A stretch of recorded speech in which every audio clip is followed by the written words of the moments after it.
আজ তোমাদের এমনই এক ভূতের কাহিনী শোনাচ্ছি, এ কাহিনীর সঙ্গে আমি কিছুটা জড়িত। কাজেই এটা যে নির্ভেজাল সত্যি কাহিনী এ বিষয়ে তোমাদের কাছে আমি হলফ করে বলতে পারি। আমার একজন খুব নিকট আত্মীয়, নাম আরতি বন্দ্যোপাধ্যায়, MA BL, কিন্তু ওকালতি করেন না। সরকারি অফিসের আইন বিভাগের উচ্চ পদস্থ অফিসার। থাকতো পাইকপাড়া এক বান্ধবীর সঙ্গে একটি ফ্ল্যাট নিয়ে। বান্ধবীটি এক স্কুলের শিক্ষিকা। জীবন দুজনেরই বেশ ভালোই কাটছিল। ছুটির দিন সিনেমা কিংবা আরও অনেক বান্ধবী মিলে বনভোজন অথবা গড়ের মাঠে প্রদর্শনী দেখতে যাওয়া। হঠাৎ আরতির বিয়ে ঠিক হলো। পাত্র উচ্চশিক্ষিত, এক যন্ত্রপাতির কারখানার আধা মালিক। আরতি আমার কাছে এসে দাঁড়ালো। আপনি তো অনেক কিছুর সন্ধান রাখেন, আমাকে একটা বাড়ি খুঁজে দিন। 3 মাস ঘোরাঘুরির পর কালীঘাট অঞ্চলে এক বাড়ির সন্ধান মিলল। পার্কের সামনে প্রায় নতুন একটা বাড়ি, সদ্য রং করা হয়েছে। 3খান কামরা, বারান্দা, বাথরুম, আবার এরই মধ্যে এক ফালি উঠানো আছে। সেই অনুপাতে ভাড়াও খুব বেশি নয়, 220। বাড়ির মালিক পাশের বাড়িতেই থাকেন। এ বাড়ি আরতির পছন্দ হয়ে গেল। শুধু আরতির নয়, আরতির স্বামীর আশিসেরও। আর দেরি না করে সে 2 দিনের মধ্যেই 2 মাসের ভাড়া আগাম দেওয়া হলো। মাসখানেক পর আরতির বাসায় বেড়াতে গিয়ে খুব ভালো লাগলো। নতুন আসবাবপত্র দিয়ে চমৎকার সাজিয়েছে। উঠানের পাশে সারি সারি টব, দেশি ফুল, বেল, জুঁই যেমন আছে তেমনি বিদেশি ফুল, ডালিয়া, পপি, হলিহকও রয়েছে। এমন বাসা খুঁজে দেওয়ার জন্য আরতি, আশিস দুজনেই আমাকে বারবার ধন্যবাদ দিল। এরপর একদিন আরতির সঙ্গে দেখা করতে গেলাম। তারপর অনেক দিন আর আরতির সঙ্গে দেখা হয়নি। অফিসের কাজে দিল্লিও যেতে হয়েছিল। সেখানে মাস 3 কাটিয়ে কানপুর, সেখানেও 1 মাসের ওপর লেগে গেল। কলকাতা ফিরলাম 5 মাস পর। এক ছুটির দিনে বন্ধু বান্ধব নিয়ে গল্প করছি, আরতি এসে ঢুকলো। প্রথম নজরেই মনে হলো চেহারা একটু ম্লান। আরতি ভেতরে চলে গেল। বন্ধুরা বিদায় হতে আমিও ভেতরে গেলাম। দেখলাম আরতি চুপচাপ সোফায় বসে আছে। আমাকে দেখে বলল, আপনার সঙ্গে কথা আছে। কি বলো? শরীর খারাপ নাকি? চেহারাটা কেমন দেখাচ্ছে? আরতি মুখ তুলল। রাত্রে একেবারে ঘুম হচ্ছে না। সে কি, ডাক্তার দেখাও, নইলে যে শক্ত অসুখে পড়ে যাবে। ডাক্তার কিচ্ছু করতে পারবে না। তার মানে? মানে বাড়িটা ভালো নয়। সে কি, স্যাঁতস্যাঁতে বা অন্ধকার তেমন তো নয়, রোদ বাতাস প্রচুর। সেসব কিছু নয়, অন্য কিছু ভয় আছে। আমি ঠিক বুঝতে পারছি না।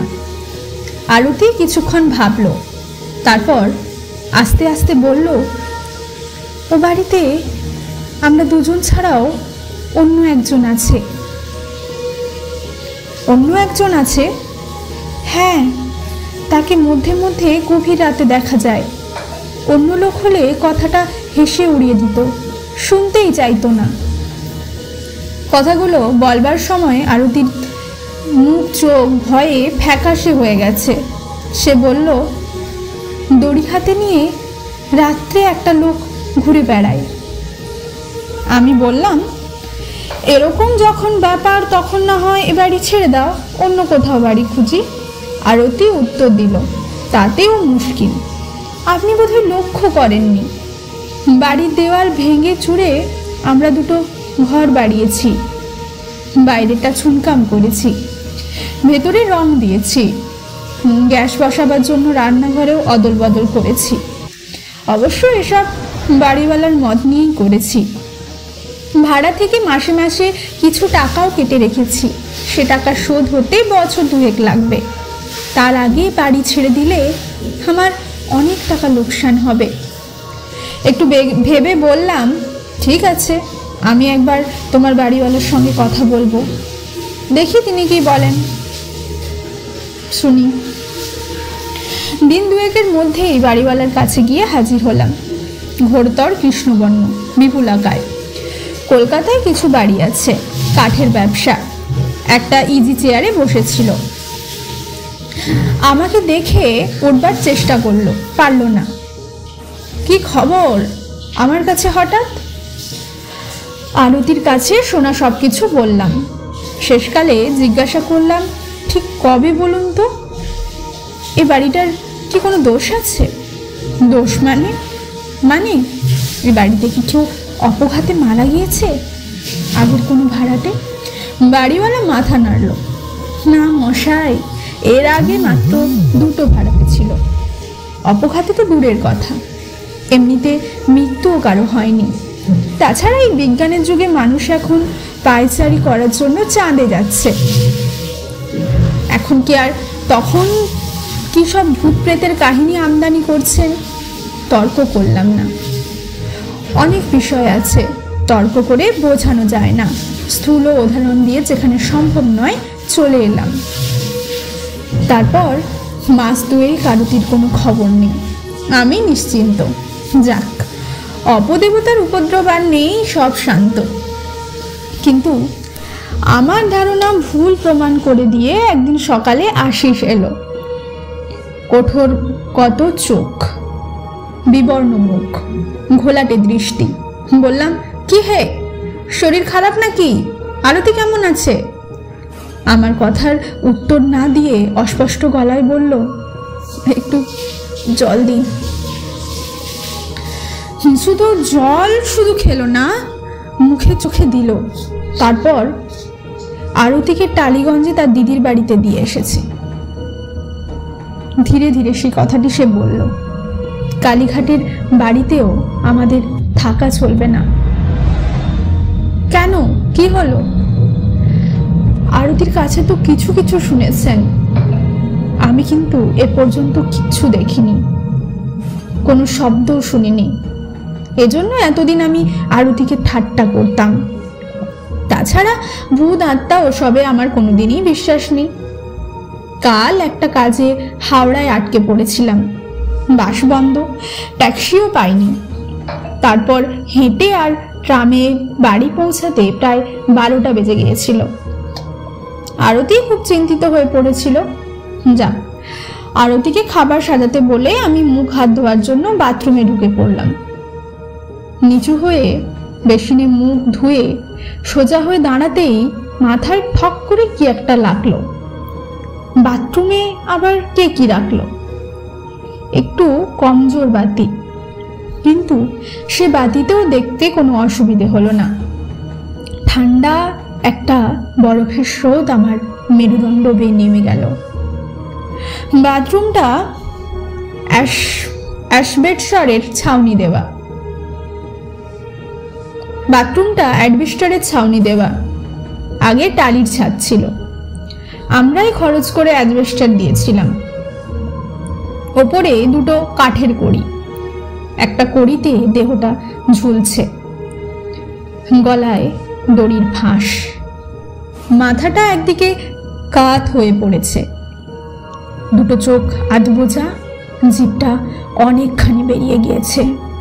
বোধহয় জিভের ওপর দাঁতের চাপ পড়েছিল, তাই জিভটা কেটে রক্তের ফোঁটা ঝরে পড়ছে, কিছুটা দেহের ওপর, কিছুটা মেঝেতে।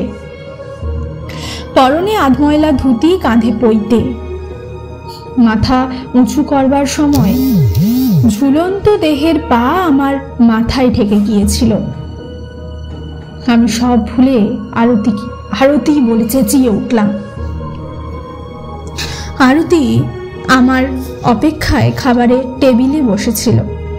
আমার চিৎকারে ছুটে এসে বাথরুমের দরজার কাছে দাঁড়িয়েছিল। প্রথমে সে বুঝতে পারেনি, তারপর ওপর দিকে চোখ দিতেই ও মা গো বলে মেঝের ওপর ছিটকে পড়ে অজ্ঞান। আরতির মুখে জলের ঝাপটা দিয়ে আমি কোনো রকমে জ্ঞান ফিরিয়ে আনলাম। তারপর বাকি রাতটা দুজনে ঘর ও বাইরের দিকে বসে কাটালাম। ভোরের আলো ফোটার সঙ্গে সঙ্গে আমি প্রথমে ট্রামে উঠে আরতিকে নিয়ে তার দিদির বাড়ি এলাম। তখন জ্বরে আরতির গা পুড়ে যাচ্ছে, চোখ দুটো করমচার মতো লাল। আমি চুপচাপ করে সব শুনলাম।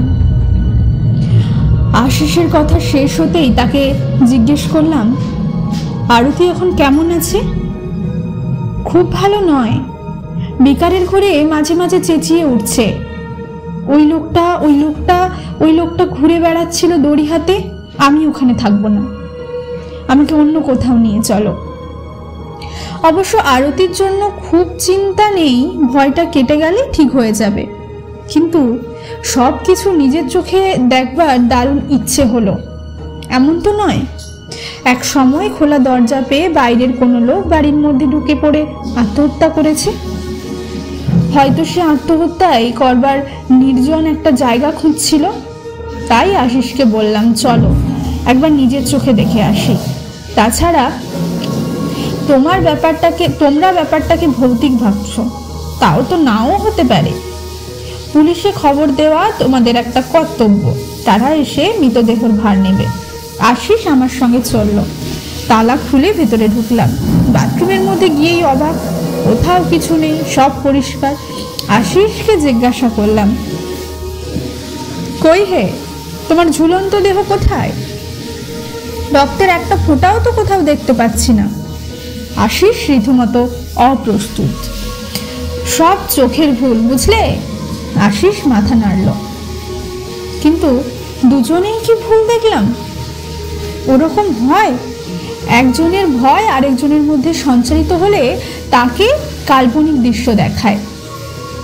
তুমিও না হয় কাল রাত্রে যদি সত্যি ওই রকম কোনো দৃশ্য দেখে থাকো, তাহলে আজ কোথাও কিছু নেই তা কি করে হতে পারে? এইখানেই তো দেখছিলে। মুখ তুলে ওপরের দিকে দেখেই আমি থেমে গেলাম। কি আশ্চর্য, এটা তো আগে ভেবে দেখিনি। কড়ির সঙ্গে একটা মোটা দড়ি দিয়ে বাঁধা। দড়িটা ফাঁসের আকারে ঝুলছে। অস্বীকার করব না, আমার হাত পা বেশ ঠান্ডা হয়ে গেল। বুকের দাপাদাপি এত জোরে যে ভয় হলো স্পন্দন না থেমে যায়। ও দড়ির ফাঁস তো প্রথমবার দেখিনি। আরো অবাক কাণ্ড, দড়ির ফাঁসটা অল্প অল্প দুলছে, অথচ কোথাও বাতাস নেই। বাইরে বাতাস থাকলেও বাথরুমে বাতাস ঢুকবার কোনো সুযোগই নেই। আশিসের সঙ্গে বেরিয়ে পড়লাম। এটা যে ভৌতিক ব্যাপার নয়, কোনো মানুষের কারসাজি তা হওয়াও সম্ভব নয়। কোনো স্নায়ু তর্ক যুক্তি বিচার তর্ক বিস্তার করেও সমাধান করতে পারলাম না। আরতিরা আর ও বাড়ি ফিরে যায়নি। ভবানীপুরে একটা বাড়ি ঠিক করে উঠে গিয়েছিল, আর্থিক লোকসান সত্ত্বেও। এই ঘটনার প্রায় মাস তিনেক পর বিকেলে কালীঘাট পার্ক দিয়ে যাচ্ছি। হঠাৎ আরতির বাড়িওয়ালার সঙ্গে দেখা হয়ে গেল। বেঞ্চে বসে আছে। আমি তার পাশে বসে পড়ে জিজ্ঞাসা করলাম, মশাই, সত্যি কথা বলুন তো, বাড়িটার কি রহস্য? আমার আত্মীয়টি কেন থাকতে পারলো না, পালালো? প্রথমে কিছুই বলবে না, অবশেষে আমার পীড়াপিড়িতে বলল, এক বুড়ো ভদ্রলোক এই বাড়িতেই আত্মহত্যা করেছিল। তা প্রায় বছর 10 আগে। পেটে শুল বেদনা ছিল। বাড়ির সবাই নিমন্ত্রণ খেতে বাইরে গিয়েছিল। তখন বাথরুমে বুড়ো গলায় দড়ি দেয়। তারপর থেকে যে ভাড়াতে আসে তারাই ভয় পায়, বেশি দিন থাকতে পারে না। আমি বললাম, গয়ায় পিণ্ডদানের ব্যবস্থা করেননি কেন? করার চেষ্টা করেছি মশাই, অনেকবার করেছি, কিন্তু প্রত্যেকবারই এক একটা বিঘ্ন। বুড়োর আত্মীয়রা গয়া পিণ্ড দিতে গেছিল। 3 দিন ধরে দারুণ ঝড় বৃষ্টি। ধর্মশালা থেকে আর বের হতেই পারল না। আমি নিজে একবার গিয়েছিলাম। ট্রেন থেকে স্টেশনে নামতে গিয়ে পা পিছলে 1 মাস হাসপাতালে শয্যাগত। পুরোহিত দিয়ে শান্তি সস্তায়নের আয়োজন করারও চেষ্টা করেছিলাম, সেখানেও বিপত্তি। পুরোহিত আসনে বসবার সঙ্গে সঙ্গে ছাদ ভেঙে জ্ঞান হারিয়ে মেঝের ওপর লুটিয়ে পড়ল। ব্যাস, তারপর থেকে আর কোনো পুরোহিত আসতে রাজি হলো না। কি করি বলুন তো? সে উত্তর দিতে পারিনি। একটা কথা শুধু মনে হয়েছে, পৃথিবীর সব অবিশ্বাসী মানুষদের জড়ো করে চিৎকার করে বলি, যারা মনে করেন মৃত্যুর সঙ্গে সঙ্গে সব শেষ হয়ে যায়, প্রেতজনী বলে কিছুই নেই, তারা কালীঘাট অঞ্চলের এই বাড়িটায় রাত কাটিয়ে যান। বাড়িটা এখনো খালি। ঠিকানা আমার কাছে সংগ্রহ করে নিয়ে যাবেন। অবশ্য আমি ভালো মন্দ কোনো কিছুর জন্য দায়ী থাকবো না। এই মর্মে আমাকে একটা লিখিত চুক্তিপত্র দিতে হবে।